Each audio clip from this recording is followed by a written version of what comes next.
The investigation of the meaning of words is the beginning of education. That is an aphorism from Antisthenes. He was a pupil of Socrates.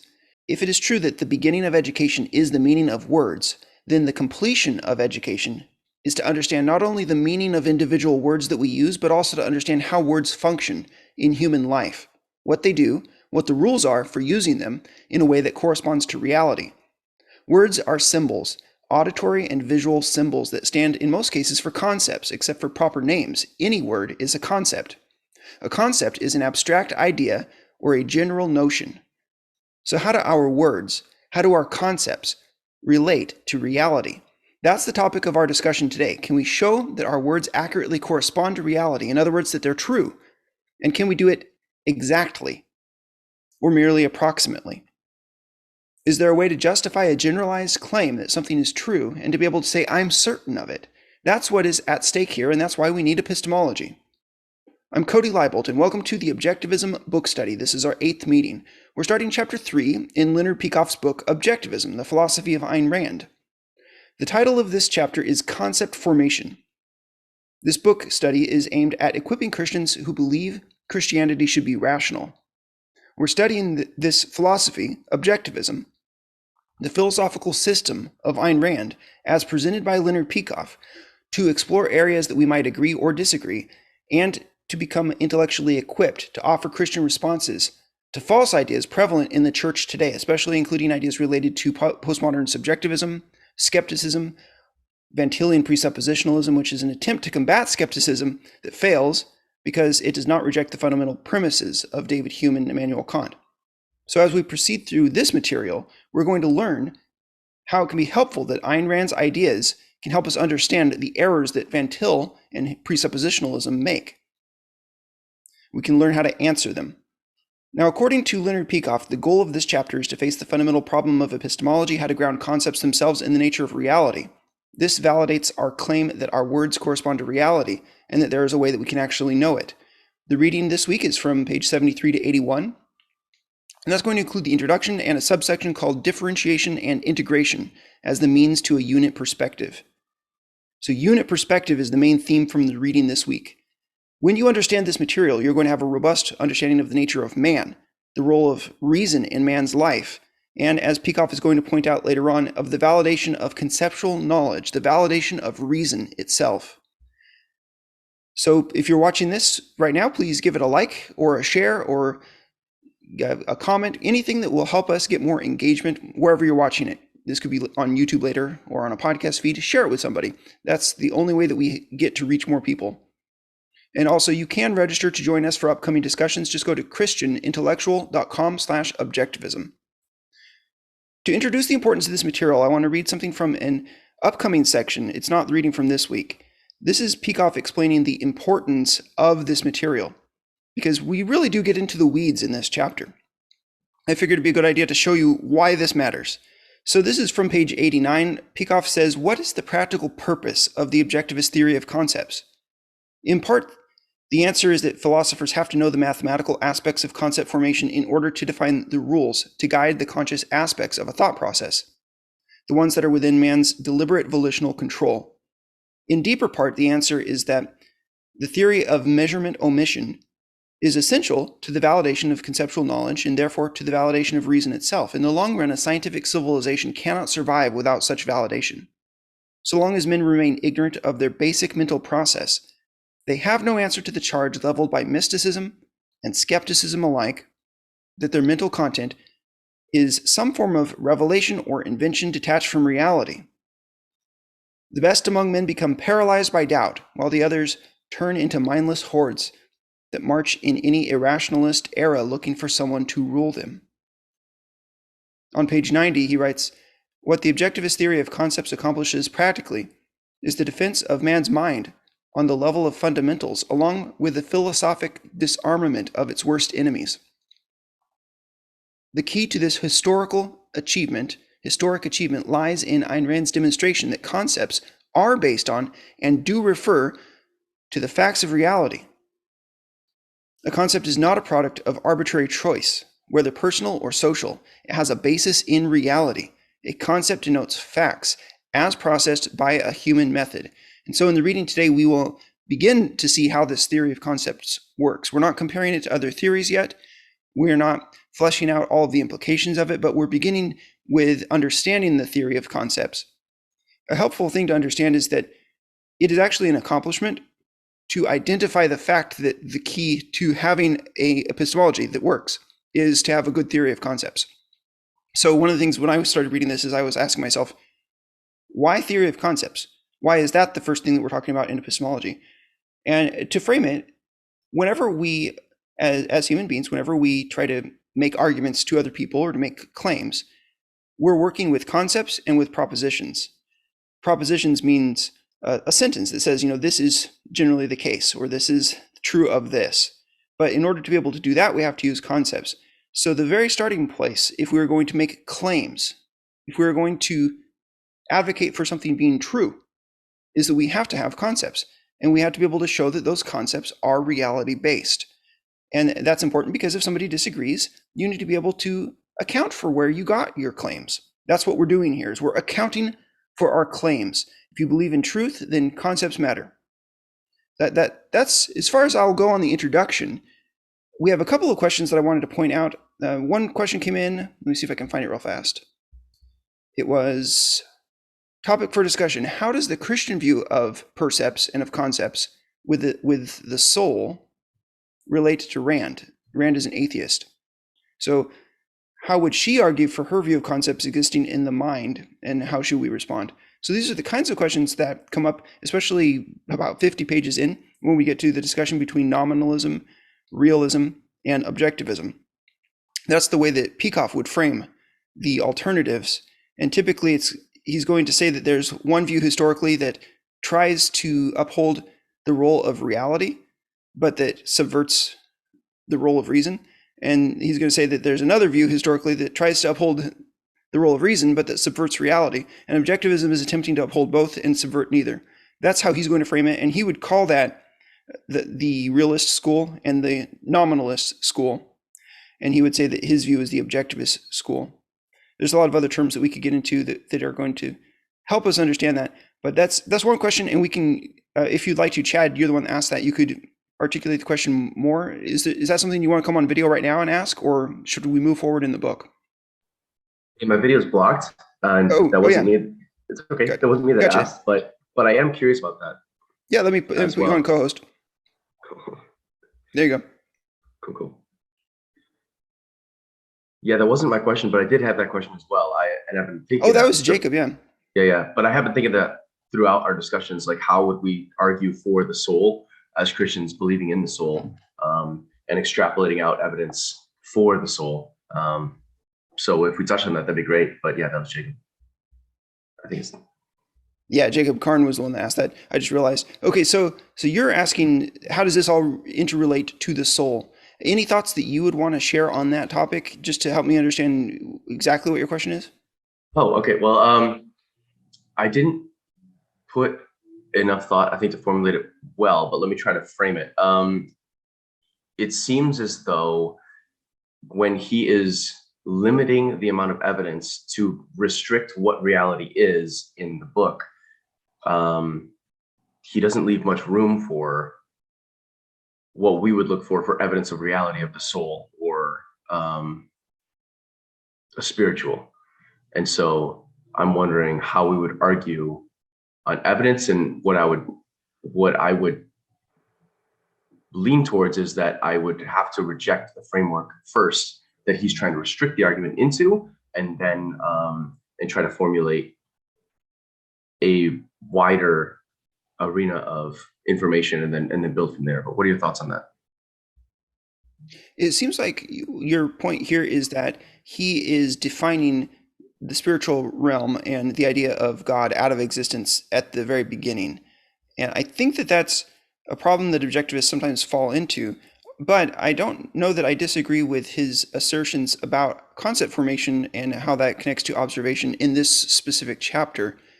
I would argue that all observations is all we have when we go to form concepts. So, for example, in the earlier material, we have grounded the idea of consciousness in observation. Now, consciousness, I am observing, and I can observe that I am observing, that doesn't mean that the world is, and all that exists is limited to material, physical material. So, I would say that his general approach, which is when you're going to make claims, you need to look at reality and you need to use your observations. I think that is correct. So then if there's an error, it's not in that. I mean, I used that same method when I came to decide that God exists. It's just he doesn't follow the method to that conclusion, and that's where I would disagree with him. But I could be missing something about your question, if you'd like to elaborate more. One more time thinking about it. I know we're on concepts right now, and I saw Jacob write about the soul, and I thought that's interesting. I'm wondering how that will come in the current discussion and the continuous discussion on Peikoff's work. I do need to spend more time thinking about the question and where specifically it would be allowed in. And I do agree with you that reality, existence has to come first, and observation of reality would have to be the basis for our understanding, and using reasoning to come to conclusions is the right, the proper way of using our minds to, formulate our understanding of the world. But I'll keep thinking about it. I was caught a little off guard by you asking. I'll keep thinking, but yeah, it's been in the back of my mind, and I'm thinking about it as we continue to discuss. I can just say a few things real quick to maybe help you think about it more and formulate more of a question. And I'll just point out, I think Cody's right that objectivists, or maybe let's just focus on Peikoff and Rand here, they've got principles of epistemology that we agree with. We agree with them in principle in terms of grounding everything in observation and logic, or just reason and perception, right? But they can sometimes use a combination of grounding everything in perception and or the concept of the primacy of existence to arbitrarily, I would say, rule out anything spiritual, supernatural, God, the soul, etc. So we agree with them on the primacy of existence principle. We agree with them on the principle of grounding everything in observation. But they twist those things, those principles. They violate those principles in sort of surprising ways when it comes to topics that they might label supernatural. And we can get into the specifics of some of those arguments or some of the places they do that if you find them, or if you run across something like that. I'd be happy to kind of help you dissect that. Any more discussion on that topic before we move into the book? All right, I've finally figured out how to let Isaac out of his cage, which is always a risky proposition. Here he comes. Isaac, did you have any questions that you wanted to make sure that we discuss on the video today?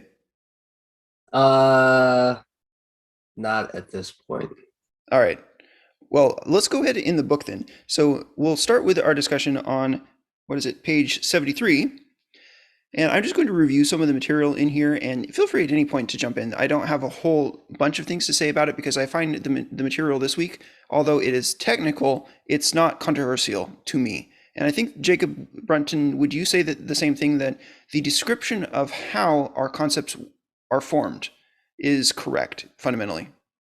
Correct. There are a few implications that are thrown out here and there regarding the controversy between realism and nominalism and things like that.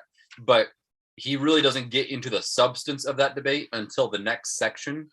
And so it's probably best to save discussion about that until that section, because like I said, he doesn't get into the substance of it here. It's just a few possible implications here and there. Okay, very good. So let's go at the very beginning of that chapter. It says, for man, sensory material is only the first step of knowledge, the basic source of information. Until he has conceptualized this information, man cannot do anything with it cognitively, nor can he act on it. Human knowledge and human action are conceptual phenomena. So conceptual, this means general notions, abstractions. And, just as I was reading this week, one thing that crossed my mind is, what even is a concept? I mean, we talk about concepts all the time. You have a concept, you have a general idea. It's difficult to have an idea in your mind that's clear about what concepts are. And that's what philosophy offers us. It offers us a concept of concepts. It offers us a definition of definitions. And actually it offers us a definition of concepts and so on. And so we're going to get into this distinction between these ideas. So go to the bottom of that page. He's writing, a man can come to know and understand facts that far outstrip his limited observations. He can know facts pertaining to all trees, every pond and drop of water, the universal nature of man. To man, as a result, the object of knowledge is not a narrow corner of a single planet, but the universe in all its immensity, from the remote past to the distant future. And that's the point that he's making here about what concepts are. Concepts are general knowledge rather than only a knowledge of one specific thing. It's knowledge about the way things all are, not just the way one thing is. So you could make a claim about what all people are. You can make a claim about what all trees are. That's what we mean here. On the top of page 74, we read, an animal acts automatically on its perceptual data. It has no power to project alternative courses of behavior or long-range consequences. Man chooses his values and actions by a process of thought, based ultimately on a philosophical view of existence. He needs the guidance of abstract principles, both to select his goals and to achieve them. Because of its form of knowledge, an animal can do nothing but adapt itself to nature. Man, if he adheres to the metaphysically given, adapts nature to his own requirements. So this is helping us understand the role of epistemology in human life. This is why we are not the same as animals. The implications here are enormous for understanding anthropology, for understanding human nature. We are long-range, conceptual living beings. That's how we live. And so concepts are our tool of survival. Go on to the next section. To understand man and any human concern, one must understand concepts. So if you're trying to figure out what's wrong with the world, why is there war in Europe? Or why are there shortages of supplies? You can always trace it back to concepts. Whose concepts are mistaken? Who is trying to pass off a confused concept as a good concept? Go to the bottom of that page, differentiation and integration as the means of a unit perspective. This is the theme of this entire subsection that we'll discuss today, is the unit perspective. So I've been teaching my kids in homeschool. I teach them math, and I give them blocks, little squares, and I say, here's a whole bunch of little squares, and add them up, and you make 10 of them, and then that's a 10. Then you add a whole bunch more of those, and there's 100. But a single one is a unit, and we can call that a unit. If you wanted to, you could call it a block, or you could call it whatever you want. But the ability for them to look at those little blocks and then to look at a pile of pennies and say, we can do the same thing with those blocks, and we can do the same thing with those pennies. We can make stacks of 10, we can make stacks of 100. It begins to form the ability in the child's mind to form an abstraction, which is to say that there is such thing as groups of 1 or groups of 10 or groups of 100. And we can isolate away from the fact that it's pennies or blocks, and we can realize that there's just this idea of groups. And that's what they're doing. That's what we mean when we speak of abstracting. So at the second paragraph on top of 75, human beings can grasp relationships among entities by grasping the similarities and differences of their identities. A child can grasp that certain objects, for example, 2 tables, resemble one another but differ from other objects, such as chairs or beds. And he can decide to consider the similar ones together as a separate group. At this point, he no longer views the objects as animals do, merely as distinct existence, each different from the others.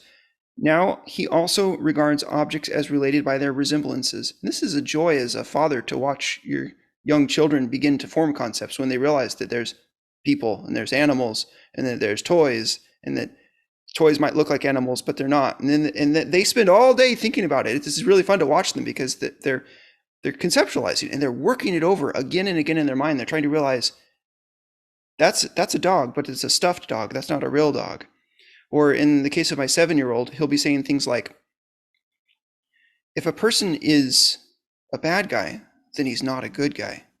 If a person is just, then he's not a criminal. And then he'll say, but if he's a criminal, then he's not just. And I can see him working through this, and he's trying to form abstractions.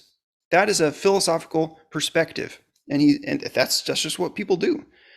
All right, go to the bottom of page 75. You grasp this entity as a member of a group of similar members, forming categories.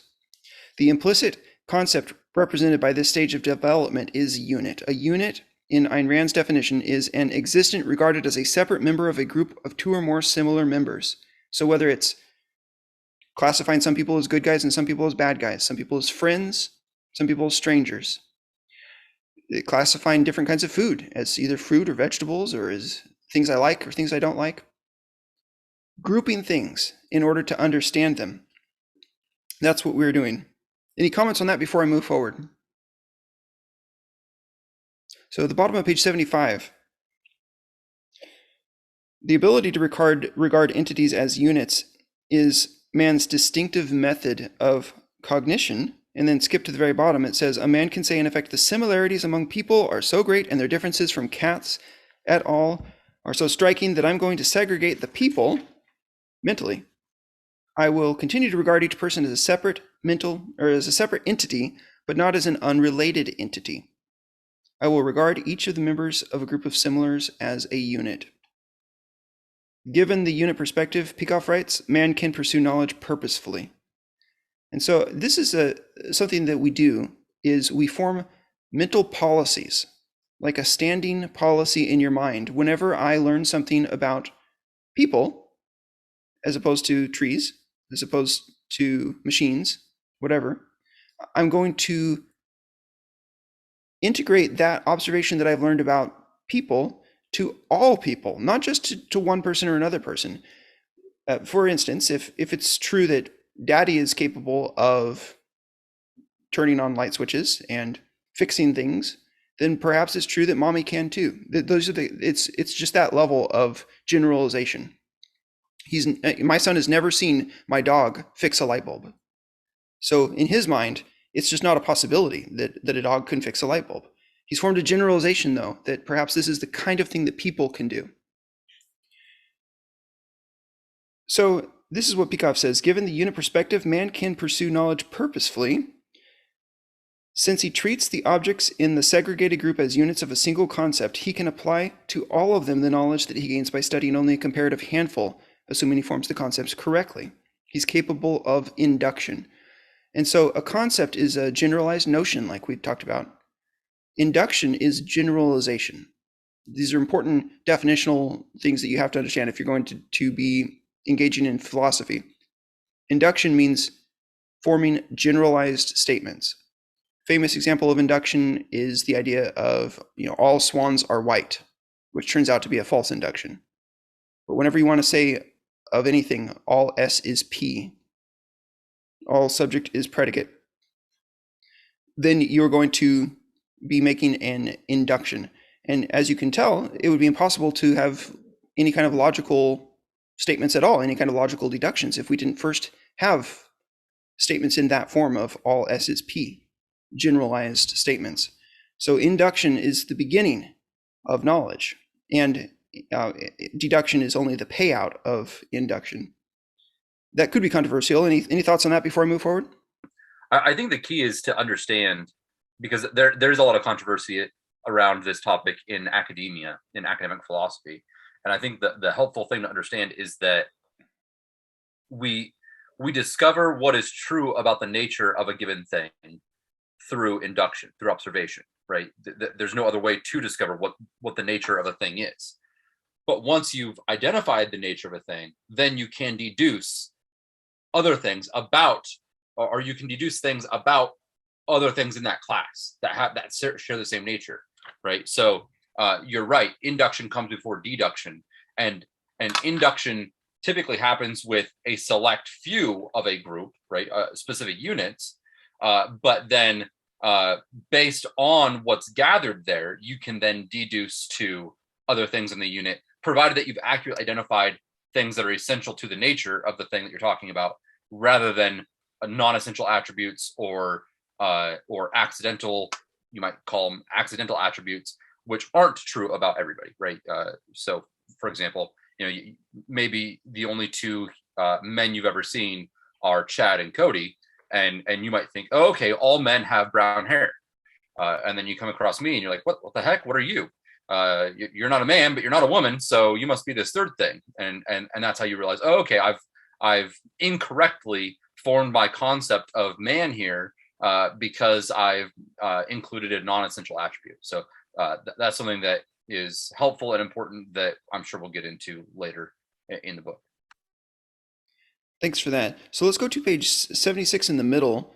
Peikoff writes, in the world apart from man, there are no units, there are only existence, separate individual things with their properties and actions.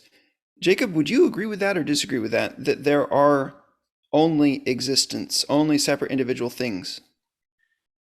I mean, it depends on what he means by that. I have a feeling, or well, I have a guess on what I think he means, given the rest of his view. The question I would ask is, apart from anyone perceiving or thinking about man, or the nature of man, etc., do we, in reality, have similar natures? Are we actually two of the same type of thing, apart from anybody considering that? And of course, I want to say yes, and I'm curious as to what Peikoff would say there. And it might be confusing to do that thought experiment with man, because man would be the one doing perceiving and having consciousness, right? So maybe take man out of the picture and think about, dogs or gorillas.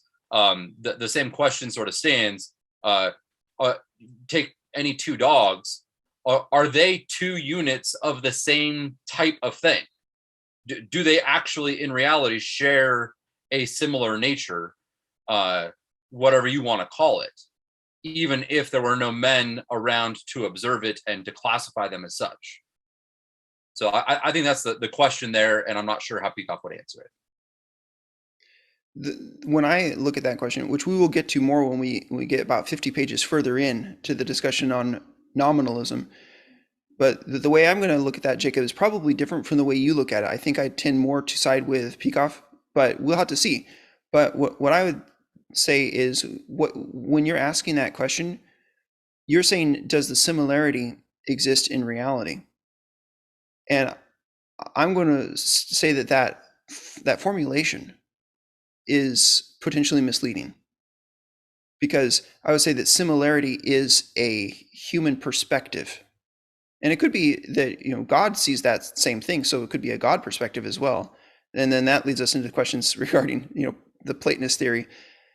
But just isolating for a second the human perspective, and we're not going to discuss the question of whether God sees those similarities and whether that makes them true, which actually I think that's an important discussion. But aside from that discussion, just looking at Peikoff on his own terms, I would say that if you asked, do the similarities exist in reality? The way that Peikoff would probably answer it is the objects exist in reality. And so, for instance, if there was a chimpanzee and a gorilla and a mouse, those three entities exist. And you wouldn't say that the similarities exist except for as perceived by a viewer. And the similarity is a reference, and as we'll get into the chapter here, the similarity is referring to measurements of the things. The things actually are, but measurement is a perspective on the things. It's a human perspective on the things. And so therefore similarity is also a human perspective on the things. We can get into a lot more detail, but this raises the issue of realism and nominalism. And we can't necessarily land that plane here, but we can discuss it a little bit more if anyone is curious about the overall issue. Any thoughts on that? I mean, go ahead, Chad. Okay. So it was my understanding that Peikoff was trying to turn this into a mathematical concept and make base something off a unit, and then you can extrapolate and make it larger or smaller. You could scale it any way you please. His attempt to make it mathematical and therefore objective, I'm trying to see how that would coincide with what you just said. And I'm wondering, are you trying to say that the scope of how you look at it, the scope of how you look at it would change and make that a human construct? Or are you trying to say that that you think that it is a human kind of subjective thing? Am I misunderstanding the mathematical portion? I'm not sure how to answer the question. It may be that I need to ask you some more about what you're trying to ask. So the fact of the gorilla being such and such height and the chimpanzee being such and such height and the mouse being such and such height, those are all facts, but when we look at height, the idea of comparing them and saying that one is similar to the other, the comparison, that's the human frame, and it's not subjective because it's based on the actual height. But when we speak of height or when we speak of similarity, we are speaking only of things. And so the question, and perhaps the place where I would disagree with Jacob Brunton is, when you speak of height, does height refer to something even if there were no things, or does it only refer to things? I think that might be one way of framing it. But could you elaborate, Chad? I don't know if what I said helped. I think I need to make sure that we're talking about the same thing. So what you just said, you were comparing like a mouse to a gorilla to a horse or whatever you said. And so if you're comparing different types of things, clearly different types of things, then I can see how that could absolutely be somebody choosing, like subjectively choosing what you'd be trying to measure. I thought you were talking about like comparing different types of dogs or comparing like different things within the same clearly classified group. And I was trying to say that if it's a mathematical concept, that would be clearly more subjective, because you'd have to play a lot more with what the criteria would be to separate a group if it's more similar. So if you're talking about clearly different species, then yes, I can see how that would be more, you're deciding what the measurement could be. But I maybe I misunderstood. I thought you were talking about like all dogs and trying to decide what different kind of dog would fit in whatever category you're coming up with. This is the speaking about this topic is difficult because it's not something that we normally get into, a discussion of the difference between nominalism and realism. And in this case, yeah, I'm not sure if we should dig in further into the topic, but let me say we are going to get more chances in about probably 4 to 6 weeks. There's another section on this, and we'll be able to go into further depth. And I think that on the basis of what we read in the coming weeks, we'll be able to have that discussion, and it'll be easier. So let me find what we had two comments from Jacob Karn, and let me read this without comment, and then we can think about it. He says to that question, to the question of whether or not there is a similarity in like, is similarity something in reality, and what does that mean? Is that the same thing as saying that there is an entity in reality? To that question, he says it depends on whether the essences exist in, quote, a realm of the forms, or if they are in the individuals as particulars, as well as in the intellect that abstracts the essence. So Jacob is expressing, in that second version, he's expressing the Aristotelian view.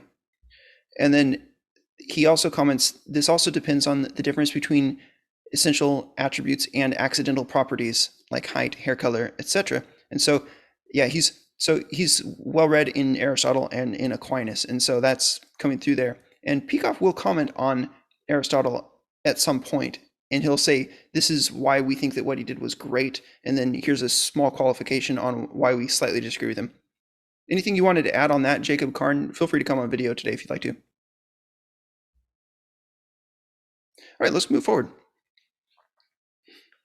So what we're getting at in this material, although we're not specifically trying to combat nominalism, the material here is getting at the idea of what is a unit perspective and why do we need unit economy in our minds. And we'll get to this topic that Peikoff and Rand talk about that is called the Crow epistemology. It stands for the idea that you basically have a mental screen of a limited amount of size, and you have to be able to condense things so that they can fit into that screen.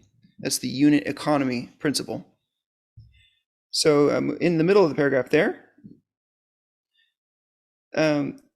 just to summarize the discussion of this idea of whether the units exist apart from the mind, this is what he had said and what I had read already. In the world apart from man, there are no units, there are only existence. separate individual things with their properties and actions. That's the controversial point. And then he goes on to say, to view things as units is to adopt a human perspective on things, which does not mean a subjective perspective. Now, some people, the realists, might disagree with him, and they might say, sounds like you're entering into subjectivism here. But he maintains, and I agree with him, that what he is doing is reality-oriented, and therefore it's not subjective. And we'll see why as we read further. So then there's a section here from Rand. This is a really important quote from Rand, so I'll just read it. Note that the concept unit involves an act of consciousness, a selective focus, a certain way of regarding things, but that it is not an arbitrary creation of consciousness. It is a method of identification or classification according to the attributes which a consciousness observes in reality. This method permits any number of classifications or cross-classifications.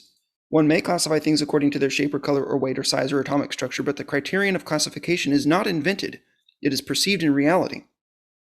Thus, the concept unit is a bridge between metaphysics and epistemology. Units do not exist qua units. What exists are things, but units are things viewed by a consciousness in certain existing relationships. So this gets back to a concept that we have in Aristotle, that fundamentally there are, Aristotle speaks of the modes of being. Fundamentally, there are objects or entities, but objects and entities can act, they can be certain colors, they can have certain characteristics. And so what we would say, if we agree with the mainstream of philosophical history, we would say that what exists are entities and characteristics of entities. Characteristics being a very wide term that subsumes actions and attributes. And one way that you can think about this is everything is either a noun or it's a noun verbing or a noun adverbing and so on. So that's one way that you can get at that. I saw a hand raised from Isaac. Did you want to jump in, Isaac? Yeah, sorry, I have some visitors. Let's see if I can get this out real quick. I think when thinking about this idea of concepts and units, I just want to make this comment about concepts are very powerful, and concepts come from our integrations of reality. They're also dangerous because when we use concepts for, the way I think about when I think about conceptualizing something, I think about it as a useful tool for knowing or understanding a thing in reality that I'm less familiar with. So I integrate all my knowledge that I've learned thus far, and I conceptualize things, and then I begin applying them to similar things that I think fall under those same concepts. So the danger there is seeing things in reality and applying them to a unit when they're not actually part of that unit. That's the danger. And so what needs to be done is continually making sure that you're integrating back into concepts and you're not misidentifying things conceptually. I don't know. That's a great point. The thing is about humans, we are generalizers. We love looking at a set of 10 observations and then forming generalized conclusions, and it's easy to make a false generalization, or what we call a hasty generalization. An example of that really stuck in my mind was there was an old Batman and Robin the TV show that was super hokey, and there was a lady villain, I think it was Poison Ivy, had trapped Batman and Robin, and she was poisoning them with something that was going to put them to sleep, and then she was going to capture them, and she's already tied them up or something. And as she's tying them up, Robin says to Batman, "See, this is why you can't trust women." And then Batman says to Robin, "Now, careful, Robin, that's a hasty general," and then he falls asleep. And so it's you just can't reason from one thing to another thing that doesn't completely follow. Just because Poison Ivy is a bad woman doesn't mean all women are untrustworthy. That's it. And we have a tendency to do this. This is why there's such thing as racism, for instance, is the generalizing because you observed one person that looked a certain way doing one bad thing. Oh, well, I guess everybody does. We are generalizing creatures. That's what we do. But if you're not careful about it, you're going to end up maligning an entire group of people. or you're going to end up avoiding an entire class of actions in your life that you really should be doing, but you just, because you came up with one generalization, you're going to decide that you're not going to do it anymore. So yeah, I appreciate you saying that, Isaac. And this idea of generalizing incorrectly being a danger to human life, super important point. And the solution, as you said, is to integrate your knowledge. Ayn Rand calls logic the art of non-contradictory identification. So when you identify something, you'll know that you've done it logically when you do it in such a way that it is non-contradictory to other facts. So as an instance, anyone that wants to say that women should not be academics, I would say, well, Ayn Rand is an exception to that rule, isn't it? It's a rule breaker. So, and likewise, anyone that wants to say, Cody Libel, you don't take women seriously, I'd be like, excuse me, I'm devoting 34 weeks to videos on the thought of a specific woman. So, like, what's your point here? Anyway, any thoughts about any of that before we move forward? I just want to say that there are obvious hasty generalizations where you see one example of something and then make a hasty generalization. But there are less obvious examples of that where you might have 100% of the things that you've observed of something, and it still be a hasty generalization to say that's true of every one of those types of things, because you're not accurately identifying the nature of the thing that you're talking about, right? It might be that 100% of the women that Robin has ever met, maybe he's only met like 30 women in his life, and they've all deceived him. But that would still be a hasty generalization for him to say, in essence, what he would be saying is it is the nature of femaleness to be deceiving, right? That's what he would be saying in order for him to make the hasty generalization of you can't trust any women. Or likewise, you've got a lot of white nationalists today who might say, well, the vast majority of Black people or non-white people in the world are low IQ or have criminal records or something like that, so something absurd like that, which I don't think is true anyways, but they might come up with statistics or something like that to argue that. And then they make the inference from that, or the hasty generalization from that, to therefore there's something superior about being white. And this is becoming increasingly popular. And they'll say, well, I'm just making observations. I'm just making observations.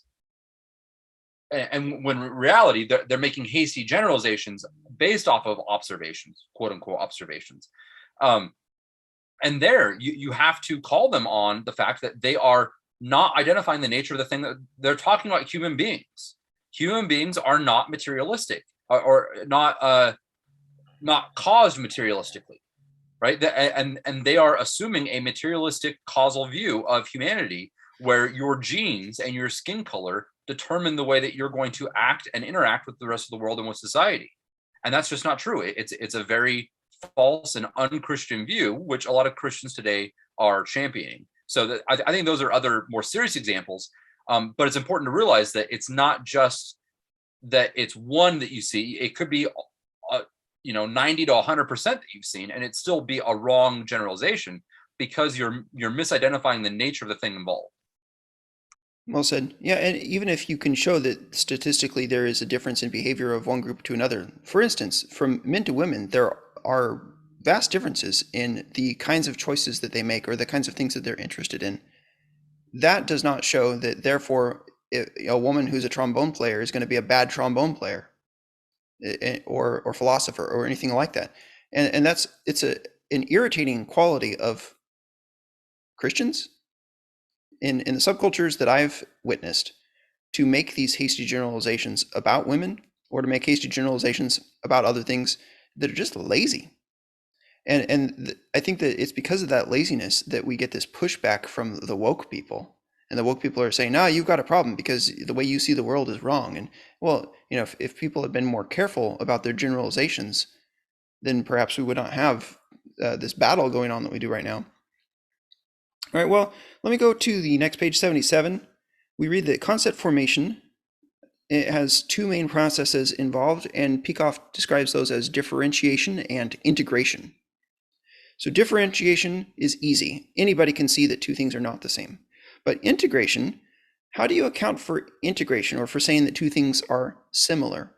And similar means that things are relatively closer together. They're relatively identical, but not completely identical, which means you have to bring in a third term. You have to say that these two things are less different from each other than a third different thing. And that's how you account mathematically for the idea of similarity.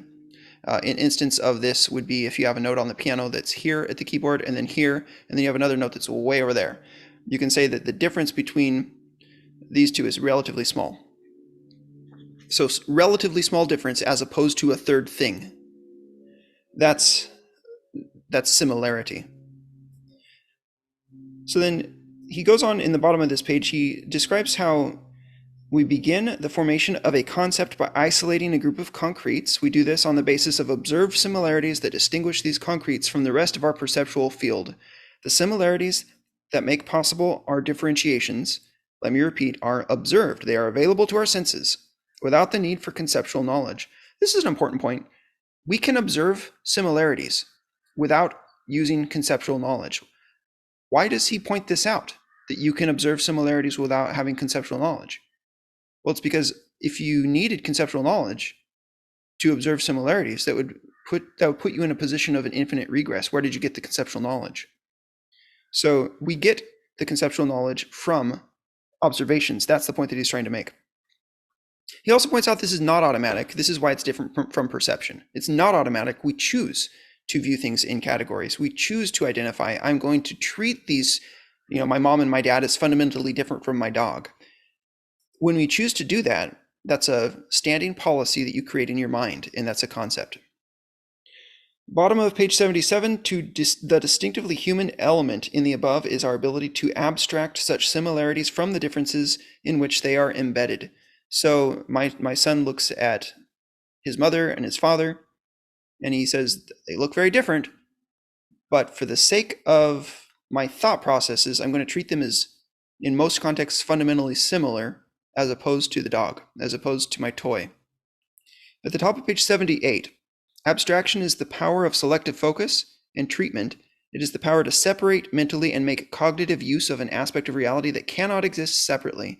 This is the power animals do not possess. Middle of page 78, he writes, the first step of the method is the mental isolation of a group of similars. So my parents, they're similar to each other. My mom and my dad are similar. He writes, to achieve a cognitive result, we must proceed to integrate. Integrating percepts is the process of blending all the relevant ones, for example, our percepts of tables, into an inseparable whole. And he writes, a mental entity, the concept, functions in our consciousness thereafter as a single enduring unit. So it's a standing policy in your mind to think about things as belonging to the same group. I'll read part of Rand's quote at the bottom of this page 78.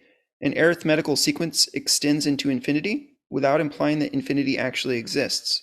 Such extension means only that whatever number of units does exist, it is to be included in the same sequence.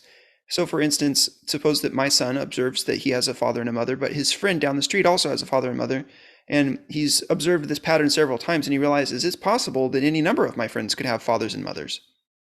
Now, that's not saying that there are an infinite number of fathers and mothers in existence, just that if ever I identify this pattern, I have a standing policy that I will continue to classify these parental units.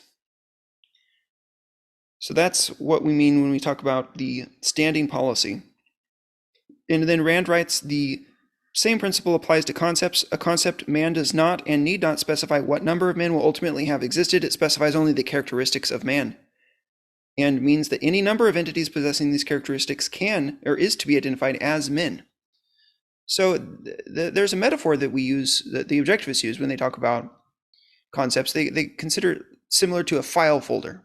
And a file folder, for it to function, you have to be willing to put in new examples of that same kind of thing in that folder. So for example, let's say this is my file for all of my taxes. It's tax season. For it to be a functional folder and not just a random collection of things, there has to be a standing policy that when I get new tax documents in the mail, those are going to go into the folder.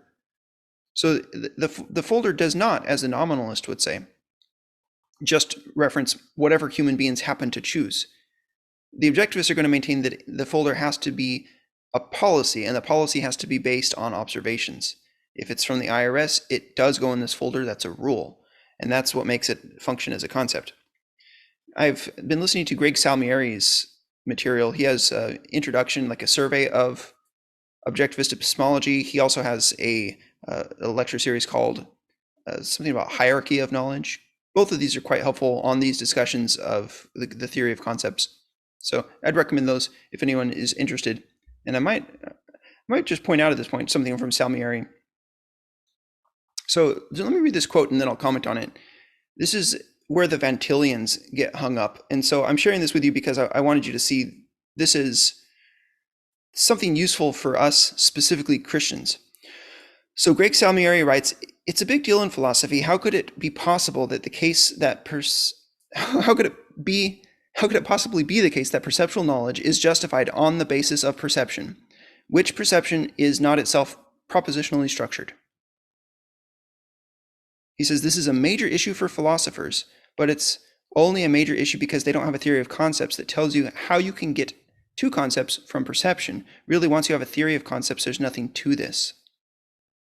So his question here is, how could it possibly be the case that perceptual knowledge is justified on the basis of perception, which perception itself is not propositionally structured? And the presuppositionalists are going to try to answer that by saying, we have propositions from God, and those propositions justify us using perception. See, it's a top-down view. But the objectivist view is simply that we do get perceptual knowledge justified on the basis of perception, and it moves from perception to conception. And here's how, via this theory of concepts. And so there's no question anymore. We have the theory of how it works. And the theory is demonstrable. And that's what we're doing in these chapters, is we're demonstrating how this theory works.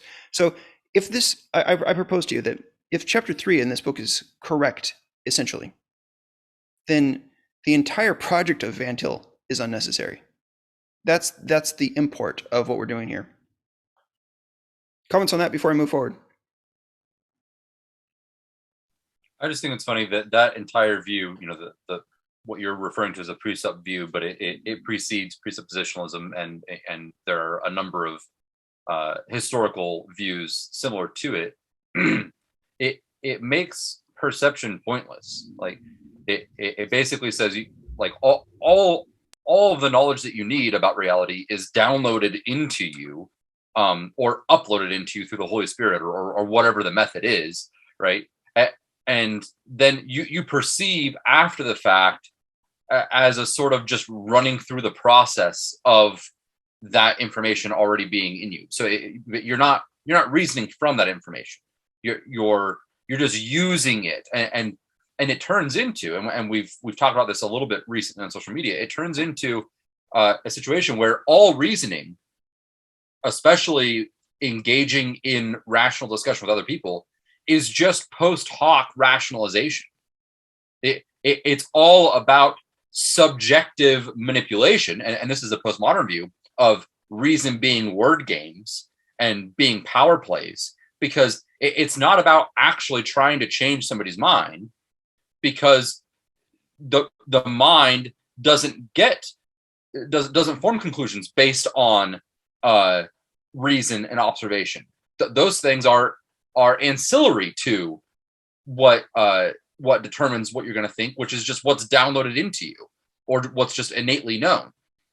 And so it makes everything that we do when we're talking about rationality and epistemology and conception and things like that, all of it, or conceptualization, it's all just word games. It's all just power plays. It's all just trying to manipulate other people. And it becomes extremely subjective and collectivistic, and really, really destructive, I think. Thanks for that. I'm going to move forward in the reading. So at the top of page 79, they're discussing the role of words. A word is the only form in which man's mind is able to retain such a sum of concretes. And words are not fundamentally, this touches on what Jacob Brunton was just saying, words are not fundamentally necessary in order to communicate or persuade others, but in order to form your own understanding. If you think about Adam in the garden, his first job was to name the animals. He was given the job by God that he was to form words that would relate observations to his frame of awareness. He is the conceptualizing, word-making being. That's what he is. So go to the middle of page 79. A word, aside from proper names, is a symbol that denotes a concept. It is a concrete, perceptually graspable symbol. Such a symbol transforms the sum of similars and the resolve to treat them together into a single mental concrete. And then here he says, only concretes exist. So another point here touching on the nominalist realist debate. He says, if a concept is to exist, therefore it must exist in some way as a concrete. That is the function of language. Language is a code of, and it goes on to describe all this. We know what language is. It is not true that words are necessary primarily for the sake of communication. It's the point that I just made. I'd also just point out that this idea of the importance of words is a distinctively Christian concept. We have the Word of God. We have Jesus being called the Logos, or Logos. The idea that words are necessary to human survival, and distinctly so, that's resonant with what I know as a Christian. Go to the bottom of that page. Words transform concepts into mental entities. Definitions provide them with their identity, and we'll discuss definitions later. A definition is not the same thing as the concept. A definition is like an X-ray of the concept. But we'll go on. A problem in regard to concepts which has bedeviled philosophers from Greece to the present is, what is the relationship of concretes to existence? What precisely do concepts refer to in reality? Because there's no abstraction in reality. Like, we don't just look around and see abstractions. So I want to make sure I'm not misunderstanding what he's saying here, but when he says there are no abstractions in reality, on face value, I affirm that. And then he describes Aristotle. So this is the part that I think Jacob Karn would be interested in. Aristotle's view is that a concept refers to what all the concretes in a given class possess in common. In this view, manness or humanity, for instance, refers to the attributes that is the same, attribute or attributes that are the same. So that's the Aristotelian view. And Peikoff and Rand would say close, but not exactly. And here's where they differ. And they'll explain it at some point in the future. As far as perceptual awareness is concerned, there may be nothing the same in the concretes of a given concept, he writes. We perceive many similarities among men, but nothing identical in all cases. When we reach the concept of man, we are treating men not as more or less similar, but in some way as identical. So he says, where is that? That's the problem that is being posed here. Where is the manness that is alleged to inhere in us all, he asks. And this has created philosophical chaos because people didn't know how to answer that question. Perhaps Aristotle's answer is satisfactory on a practical level, but it doesn't necessarily provide the academic full justification for the classifications that you may have chosen. And because of that, Aristotle was largely disregarded or contradicted by future philosophers. And they said, well, yeah, it would be nice if that was true, but we just can't see how it's true. And so they came up with other theories. And then you have Occam and you have medievals taking apart Aristotle, and instead they were advocating for a new view, nominalism. And this is dangerous. And you can see at the bottom section on why it's dangerous. Peikoff writes, that's only abstractions come down to earth. That's only semantics, only a matter of how people use words. First of these bromides implies that abstractions are supernatural entities. The second implies that words, concepts are only a matter of social caprice. That's what's at stake. Are words really just a matter of social caprice? When you try to say, well, that's not just, and somebody says, that's just semantics, how do you respond to that? Go to top of page 81. All along, we have been using concepts to reach the truth. Now we must turn to the precondition of this use and face the fundamental problem of epistemology. We must ground concepts in the nature of reality. So how do we ground concepts in the nature of reality? And we'll get there by this description in the next subsection, concept formation as a mathematical process. I wish that we could go further on the discussion today because it's it's a one big discussion. But that's as far as I want to take the discussion today. Any comments or maybe questions that anybody wants to make sure that we touch on in the coming weeks so that we can start to prepare and think about that? It's a cliffhanger.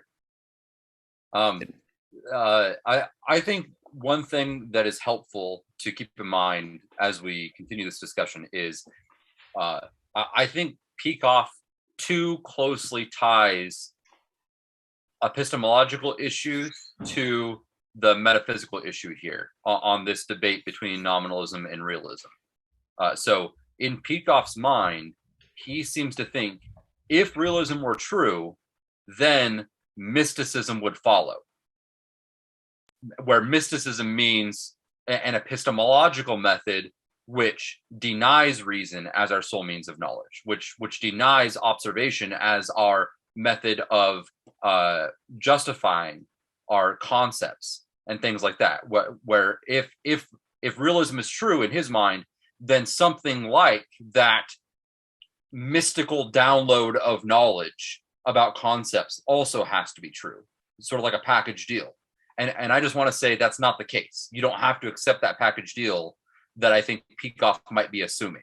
So while I think I'm going to disagree with Peikoff, I'm going to say that I'm more of a realist, and I think that if he was consistent with his view, I think he would probably be a nominalist on the metaphysical issue of what the nature of the things that we're talking about.